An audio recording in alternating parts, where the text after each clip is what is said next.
We all know that diet plays a major role in maintaining a healthy lifestyle. In fact, it is often stated that to lose weight and to keep it off, 20% of the job is to exercise, to speed up your metabolism, while the remaining 80% all comes down to nutrition. If you Google best diet, you get 15 billion hits in 0.60 seconds. Now that's a lot. In this video, I'm going to go through the most popular and the most common types of diets, and I'm going to give you the pros and cons of each one so that you can decide which is the best for you. While you are here, I would like to ask you to please subscribe to my channel so that you can get more videos like this one, and turn on your notifications bell. Even without going through the trouble of doing a Google search, daily we are inundated by different diet plans which all claim to be the best. There is the vegan diet, flexitarian diet, Atkins, the raw food diet, South Beach diet, the paleo diet, Weight Watchers, there's keto, and many others. So which is the best one? Well, I'm going to group different diets into 3 categories, which are the most common. I'm going to give you the pros and cons of each one. And if you watch till the end, then you can decide which is best suited for yourself. Group 1 are plant-based diets. Group 2 are low carb. And group 3 are those diets that are focused on calorie restriction. To kick off the list is the vegan diet, which is more of a philosophy that seeks to eliminate the exploitation of animals and animal products.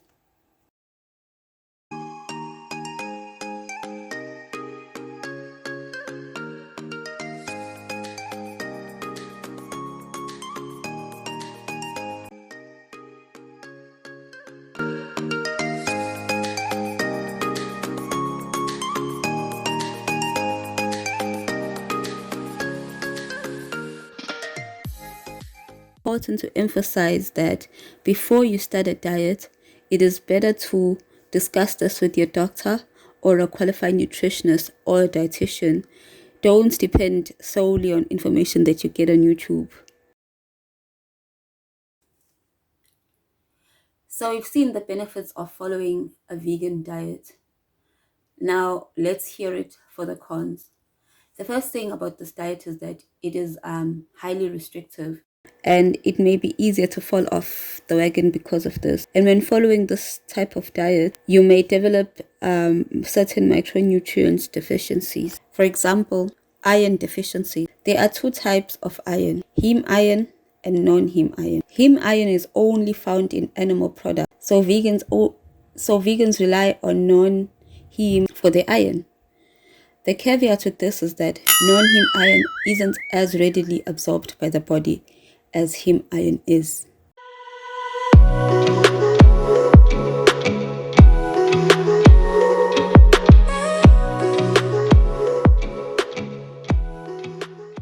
Vitamin B12 comes naturally from animal food or food items that have been fortified with vitamin B12. So if you're not getting enough of it, it may lead to neurological impairments, some of which are irreversible. Secondly, we have the vegetarian diet. Strictly speaking, vegetarians don't consume any meat, any poultry, or seafood.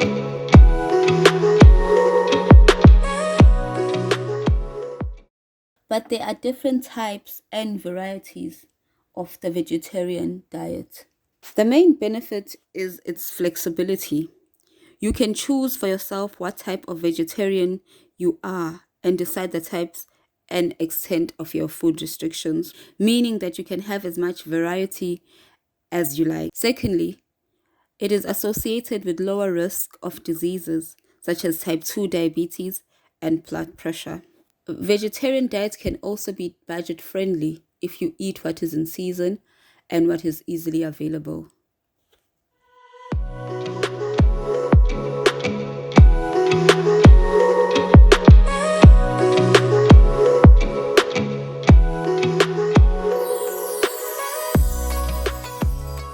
One thing to look out for if you're on the vegetarian diet is to make sure that you get enough protein.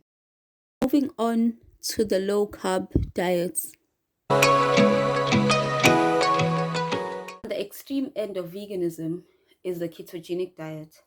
Now, this diet is advertised as a weight loss miracle, but it was actually an eating plan that was designed to medically treat epilepsy in children.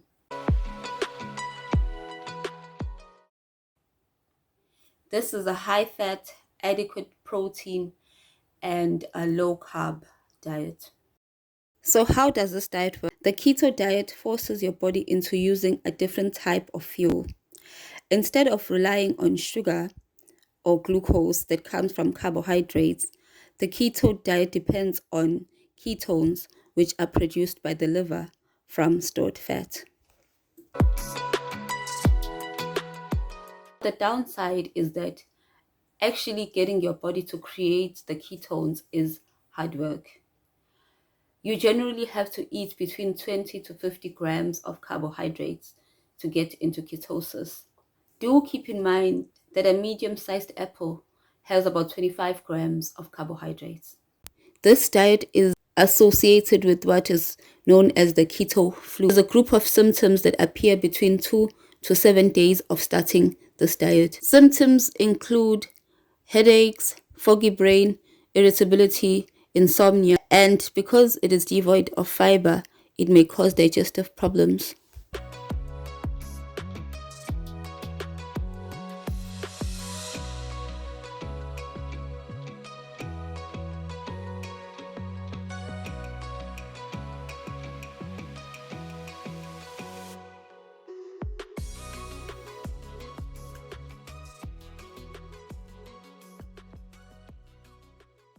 So next up, we have the Atkins diet. And the claims of this diet are that you can eat as much fat, as much protein, and as much food as you want. But the key is that for this diet to work, you have to limit the amount of carbohydrates that you consume. It was actually popularized by a physician in the 1970s.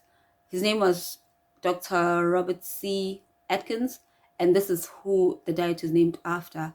He went on to publish a best-selling book in 1972 about this very same diet. The diet consists of 4 phases. The first phase, which goes for about 2 weeks, is called the induction phase, and during this period, you are allowed to eat high fat and high protein, and the only vegetables that you are allowed to eat are leafy greens, and this is meant to kickstart your weight loss. 2 is called the balancing phase, where you gradually introduce some nuts and some vegetables and a low amount of fruit. The third phase of the Atkins diet is called the fine-tuning stage, where as you get closer to your goal weight, you slowly introduce more carbs. And if you find that you are gaining weight, then you cut back on the carbs again until you find that sweet spot where you can eat vegetables but you're not gaining weight. Stage where you are eating a limited amount of carbohydrates and you are maintaining your goal weight. So we've heard about how this diet works.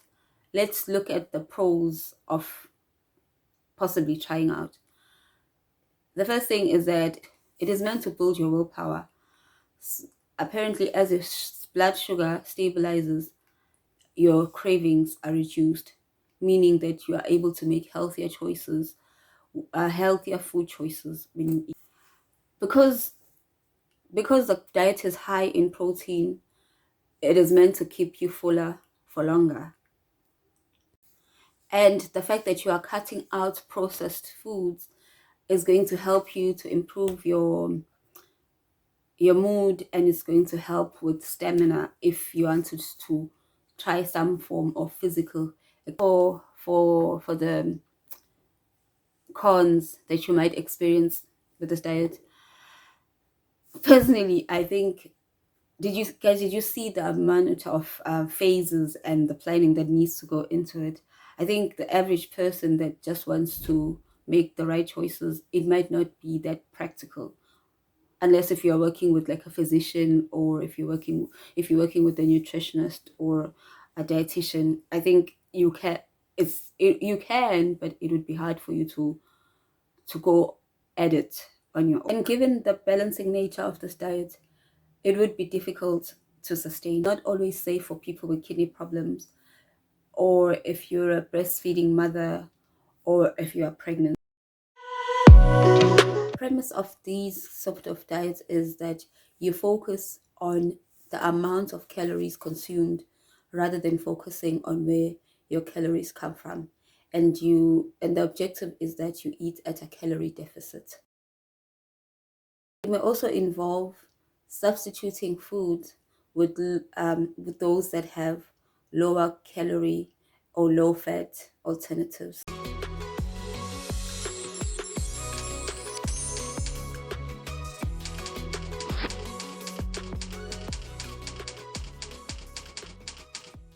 What is my unqualified opinion?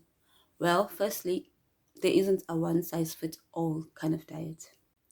Secondly, it is better to seek professional help before you embark on any of the diets that I mentioned here today, or any other one that you may know of.